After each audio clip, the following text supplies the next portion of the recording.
Cameron, the Pirates are into their season already, have played a couple of weekends of matches. They haven't necessarily gone the way you would want as a team, but you learned a lot. Just talk about what you guys take away from playing the Montanas and the Easterns and the Montana States. Yeah, no, it was a great question. We are thrilled, honestly, with the way the season has started. It's hard to expect to get too many wins over the D1 programs, but we started off getting to host Montana State here, which was a blast. It's not very often you get to host a D1 program, and in hosting them, we were able to create a lot of momentum. We felt like we were in those matches. Honestly, we felt like we could have taken some sets off them, and that just gives the guys the inspiration and the positivity that they need going into the season moving forward.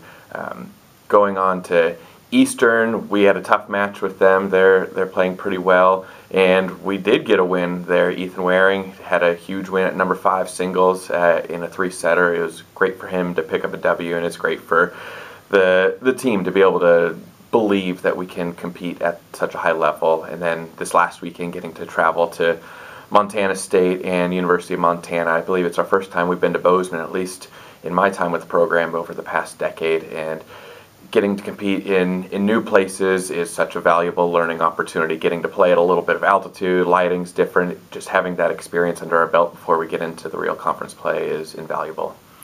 And how, as a coach, how do you keep the guys, that moving forward and not getting discouraged when the set scores might not be what they hoped it to be? Yeah, sometimes it's easier than others. We set a lot of secondary goals, trying not to get any goose eggs on the scorecard. Start with 1 game, then 2, then 3. And honestly, when we step back and look at the bigger picture, I'm looking at the point play, point construction, just how they're composing themselves in the matches. And in that sense, I think we've been hugely successful, even if the scorecards didn't reflect it.